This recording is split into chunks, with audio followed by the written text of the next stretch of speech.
Stand-up was cool. More natural doing. Yeah. It wasn't. I mean, he wasn't whack. It was cool. Yeah, it was funny. We laughed. Will Savant's funny. Oh, Will could bring it down. It was funny. And then Erykah Badu performed, so it was great. And then the best show was backstage, because backstage, he was backstage, and like Tiffany Haddish was back there. Right. Drunk. And that was a great time. So you know what I'm saying? You know what I mean? Yeah. And then Neil was back there. So it was that was fun.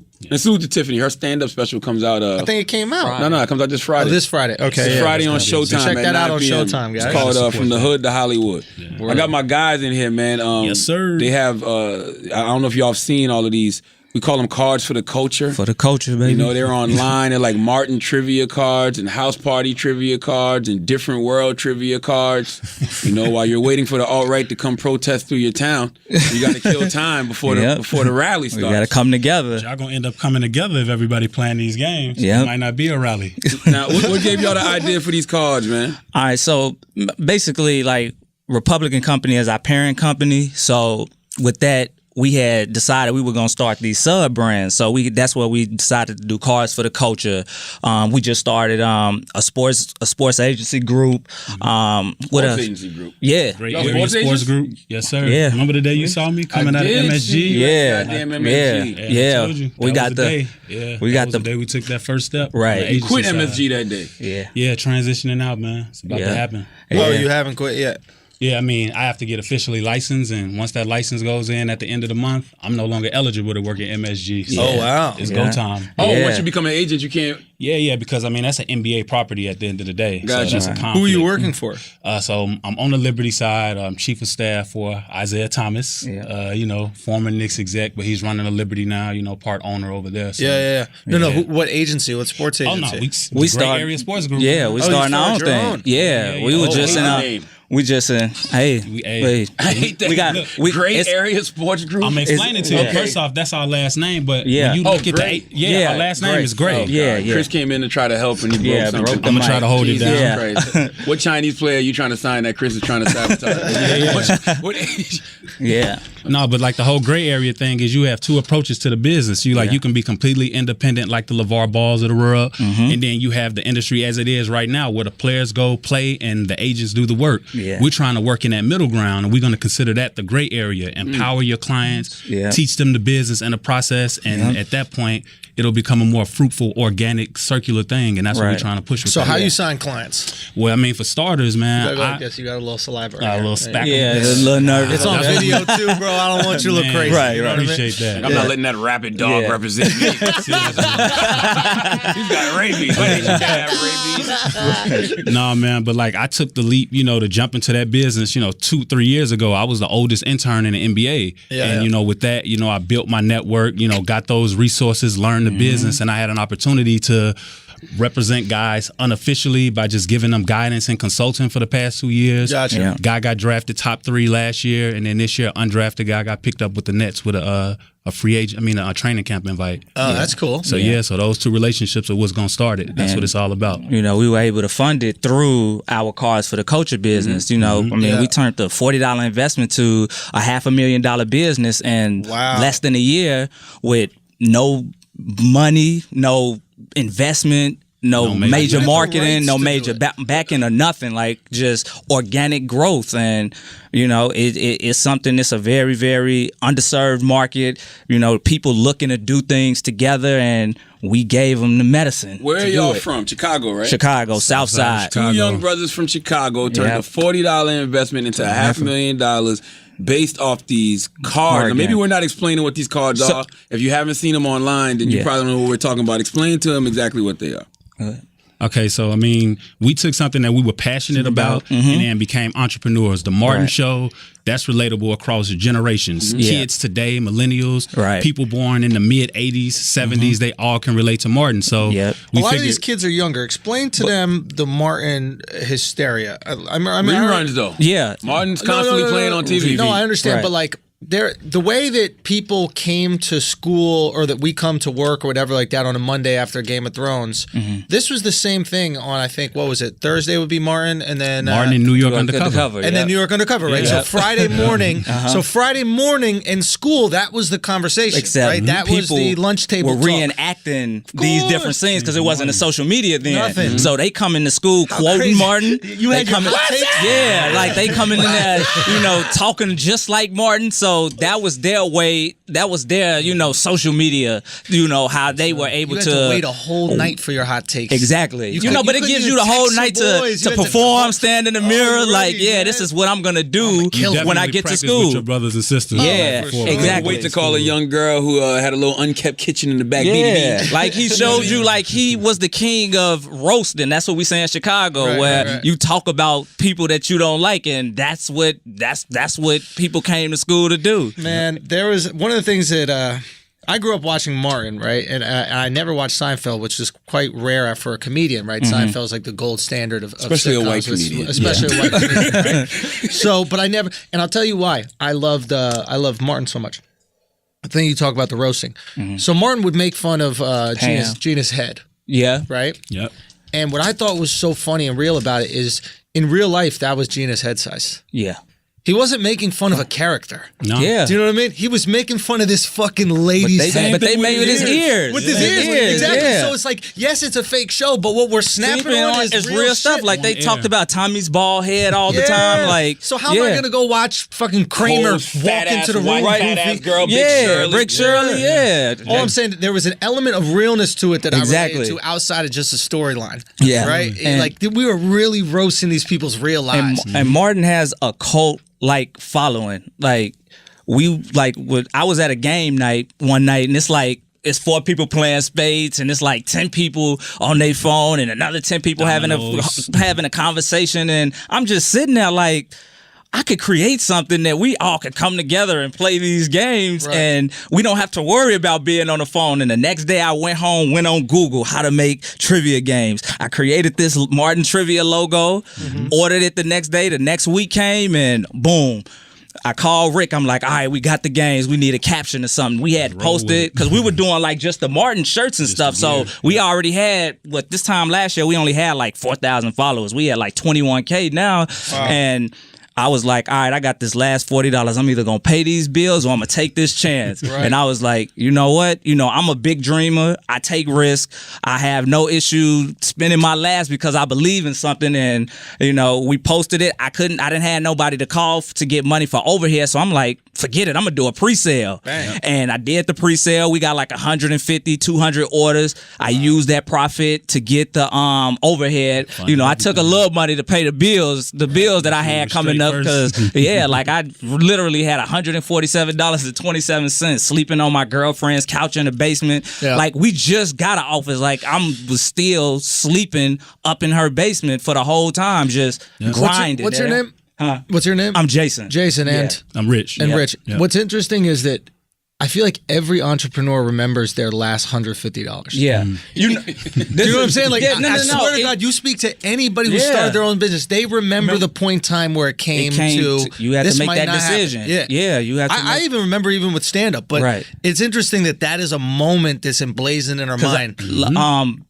October 2015, I quit my job. I only had 3 months of bills saved up. I was at the pumping my gas, and I was like, I'm tired of my supervisors. They won't believe in me. I was working at Malcolm X College as an educational specialist for the Upper Bound program, helping underserved high school students get into college. And I'm just like, I'm gonna take my future in my own hand and create my own opportunity, as my man would say. And I created the opportunity, and look, and this is where we ended up. And I was scared for y'all one day because I posted the cards on my Instagram. Yeah, we need to get into that one. And then Martin posted a bunch of eyes. Yeah. No. Yeah. No. Yeah. And Rick, I'm out of town, and I called Rick, and we just on the phone like, all right, how are we gonna approach this? We having this conversation. We don't panic just yet. We gonna figure this out. And because that ain't the first time we've had a scare like that. Who else did it? I mean, we did it self-inflicted. We were like, all right, it's getting a lot of buzz right now, a lot of eyes eyes are coming on it. Let's get in front of this bus now. Yeah. And so we reached out to Warner because, they own the show. Right. And we reached out to their legal department to try to see if we can try to get a licensing thing going. Yeah.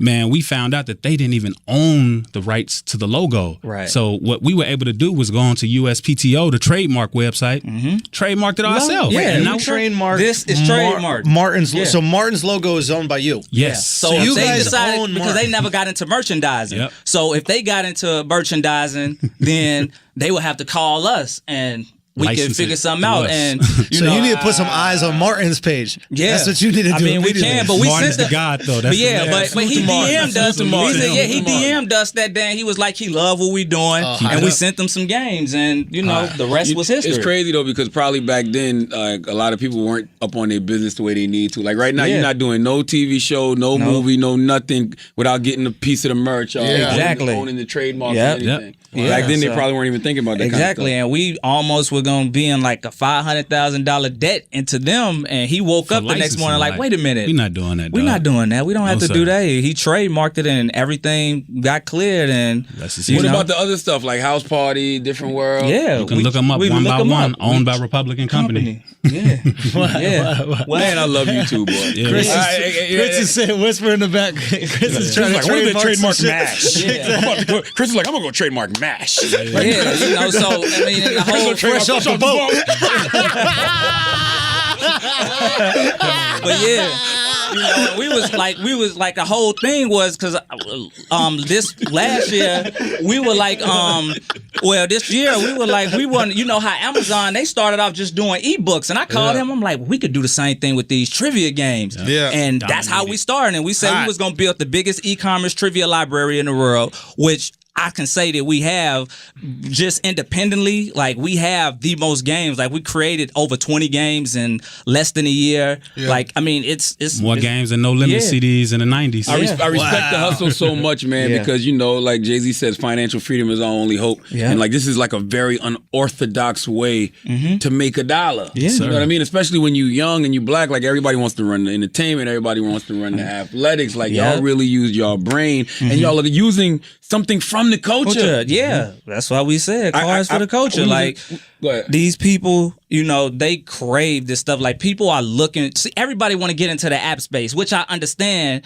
but that is underserved. The market of bringing people together, and we noticed that, and I was like, people want to come together. Think about all the things. Give people a reason to put their phone down. Yeah, like think about all the things now that's big. Henny Palooza and Trap Karaoke. These people make it traveling with 2 Chainz and traveling all over the world. But people want these experiences, but they don't know that they want it until something is in their face to say, here you go. So they go on the website, say, oh, we got to get these trivia game nights. Like that's what it's about. There's an effort I feel that's being made to get off our phones, like Charlamagne just said. Yep. You got to disconnect from technology to reconnect with yourself. Dude, I actually bought an iPad that I'm planning on, but I'm too much of a coward to do it just yet, but planning on putting all my social media on there so I'm not just on my phone all day. But if I have that mentality, other people are sharing that because it's fucking with us. I was in the gym yesterday, wrapping up my workout, took up a conversation with this dude.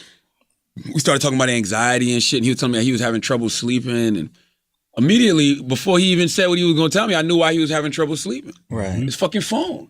Yeah. He was like, yo, he checks his phone before he goes to sleep. He sends out emails. He sends out texts before he go to bed. When he wakes up in the morning, first thing he does. I read something where if you keep, you got to put your, because your brain is like a computer and it's still computing everything that's in your phone. So you got to put it all the way on the other side of the room to get a decent night's sleep. The LED like I read that. The LED light fucks with you. Fuck putting it on the other side of the room. Yeah.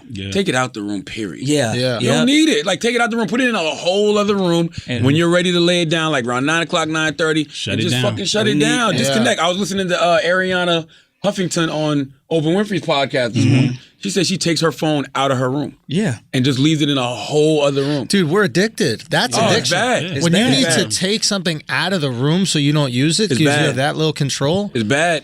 It's bad, yo. It's bad. Like touching your phone and texting is like muscle memory now. It's like a natural movement. Dude, have you ever gone on your phone to do something? Like you said, I'm going to put this in my calendar. And then upon opening your screen, seeing 5 other a text message, a tweet, whatever. Multitasking, start replying, distracting you, and then you don't even do the original fucking always thing. happen to be like, what did I come to my phone to do? Like it's a real distraction. It's that shit when you walk in your room, you're like, what was I trying to get? Why am I here? That's what every time. And you check it for no reason. Like I keep looking at my phone. I'm not even expecting a call. I'm just looking like for no reason. To scroll. Yeah. Listen, when I went to Dave Chappelle's show last week, when you walk in, no matter who you are, they take your phone. There. They put it in the pouch. And lock that it. shit was the greatest 5 hours I've had in so goddamn. Exactly. Forgot you even I'm had a serious. phone, like, I forgot I had a literally. phone because and you're forced to sit there and like actually listen to the jokes, which I do anyway. Right. I can't stand when motherfuckers watch shows and shit through their phone. That's so. I was at a Kevin Hart night, man. So you already know. Oh, they not Chris playing Rock, that. Then Kevin Hart, then Dave Chappelle. Yeah. Crazy. Amazing. Yeah. That was And crazy. everybody Khaled was got so in kicked out. tune. Yeah. Really? Seriously? He was my buddy was in like up close in the same row as him. Khaled brought out his phone for some shit and they weren't playing. What did he do? Put it in his sock? Because they was checking those at the They door. must have, or maybe they're not checking Khaled. You know what I mean? Like, Right. but Or they thought booted his ass. Or they thought Khaled, being a celebrity, would have more respect for the craft, not to pull out his goddamn phone. He thought it was sweet though. Yeah. You gotta go. Wow. Adios, man. But let me play. I'm gonna ask y'all some questions. I'm gonna ask you some questions, Andrew. Let's go. We already. What record company did Pam work for? Is it A, Def Jam Records, B, Stay Black Records, C, Universal Soul Records, or D, Keep It Real Records? This is from Martin season 5. See, I don't know. D, Keep It Real Records. I had no clue. Yeah. Oh, you got to get this one. Those are the episodes when they were trying to transition Martin out Without Gina. Gina. Because they were gonna do a spinoff with Pam. Yeah. It was gonna be the Pam. But Interesting. Yeah. Wait, this is when They were going to do a spinoff with Pam? Yeah, they that were was gonna the do a plan. spinoff. Yeah. I didn't know that. Think Yeah. about like 5 episodes. You saw like Martin a couple of times, and it was all Pam. Pam. She Yeah. was the centerpiece of the show. Yeah. She had got a job somewhere or something, right? No, that was Gina got a job. Gina got the job. somewhere because Yeah. they had to separate her and Martin. But then they just kept Martin off of a lot of scenes and a lot of plots. Yep. They will have to do a spinoff. They and caught a just- brick with that though. Boy. Yeah. Okay, give me another one. Let me see. Who repairs Pam's car? Is it A. Jerome? I have no fucking clue. Matter of fact, go get Wax. Wax is the king of this shit. Yeah. Listen, we was in Anguilla. Yeah. We was in Anguilla, He was right? knocking them out? Listen, this is the only time I ever knew Wax to know anything. This was I was so intrigued because I'm asking him questions, he's getting them on. I'm like, Wax actually knows some shit. Right. Pointless. This is where his memory goes. Pointless Martin trivia. Like, I mean, killing it. Like, he was fucking a killer at a spelling bee. Like, I mean, breaking every fucking word down. All right, who repairs Pam's car? Is it A. Jerome, B. Roscoe, C. Elroy, or D. Otis? God, I have no. C. Elroy. I have no. Yeah, You're that's right. correct. Yeah.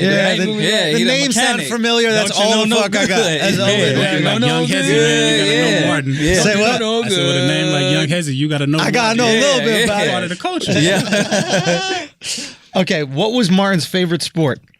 A. Boxing. B. Basketball. C. Football. D. Baseball. This is easy. You got this. B. Basketball. No. It wasn't? Boxing. Boxing. Remember? Yeah, I so- thought he was a Pistons fan. No, see, but what we did with that was that one is more it got his personal life, his stand-ups, everything. Oh, That's real just- Martin. Martin Oh, real. yeah. Okay. Martin. Fair enough. Yeah, Context. yeah, Back it up, yeah, it's back a it little up. context in that. Yeah. Martin, the real Martin. Yeah, 'cause I know on But one of the his show, definitely basketball. Yeah. He couldn't even function at the retreat. 'cause he was Retreat, trying to yeah. watch the- I wonder what the Pistons play. But yeah, like boxing, even one of his stand-ups that he got a CD for, like he talked about how he wanted to be a boxer growing up, you know. and- Like, You want to know? Go You by want to know? Andrew's mic real Yeah, quick. come over here. Come I'm here. gonna ask you some questions.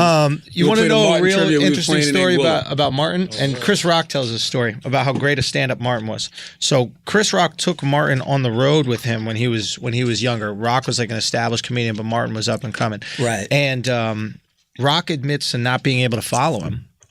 So Martin would go up first, and he would just destroy. Nobody could fuck with Martin back in the day. He would just destroy.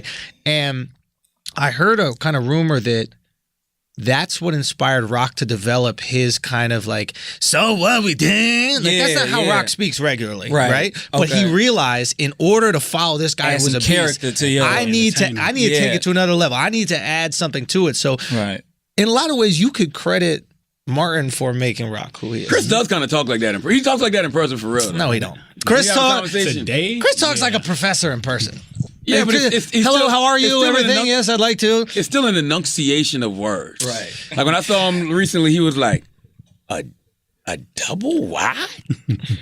A double wide? He's playing. He was talking about my book. When he talks to us white people, he don't do that shit. Right.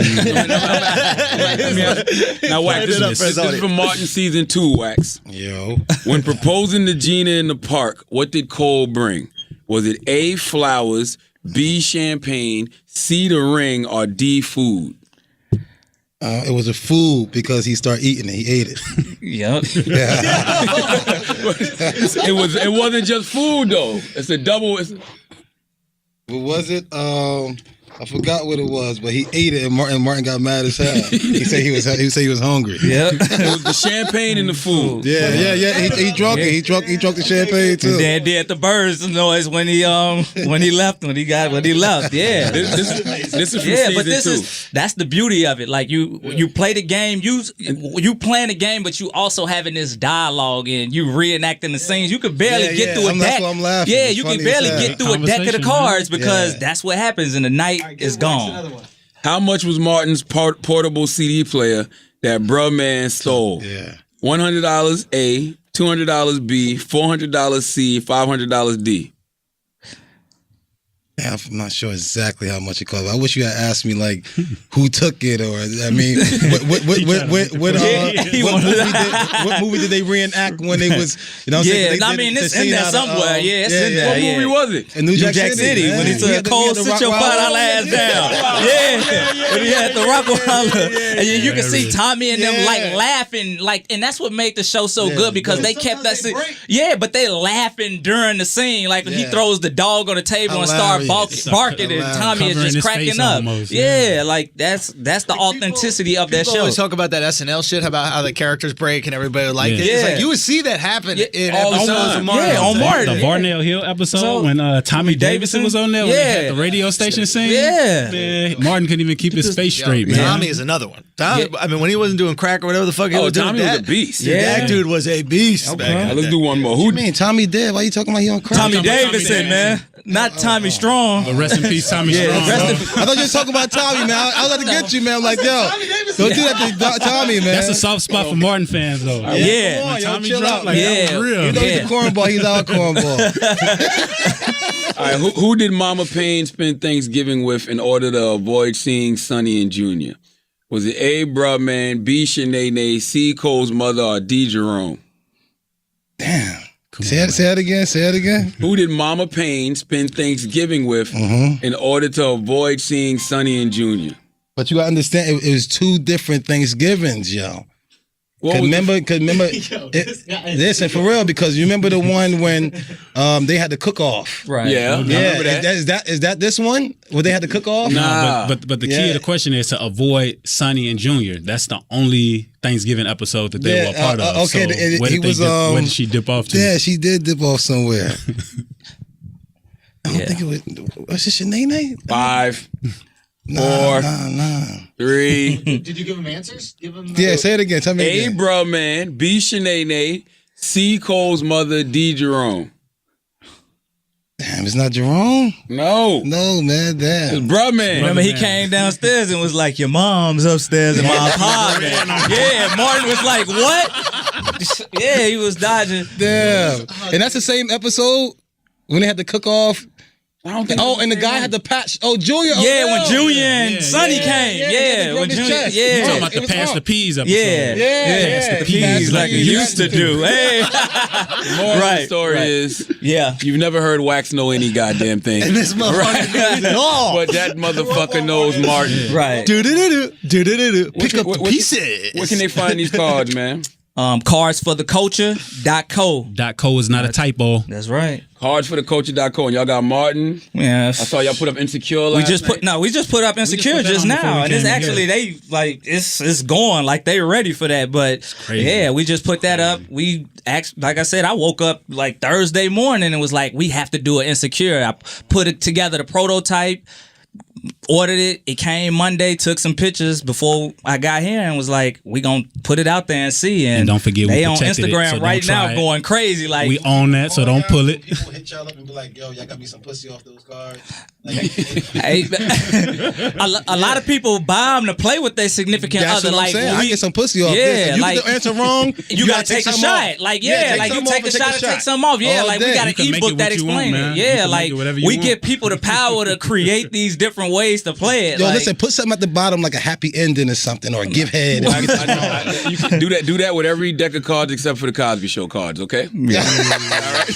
We've been getting so many a people pill. that'll DM us and be like, "Can y'all create the Cosby Show cards?" Like they don't want to put it out there. ain't touching that Like right we now. like, nah, man, I don't That'd know. be a good Like one, though. that's a tough one. Like that. When all the men was pregnant, what they didn't have, it's like certain things you could do. No, it'll be gems, like all the questions off of that. But Yeah. I think you can do it off the Cosby Show. Yeah, man. just Come don't talk about on. pills too much. You doing different world? Yeah, we got different world. Yeah, we got. Yeah, you know, we just you know, we about to start pitching our first game show idea. We worked hard on like.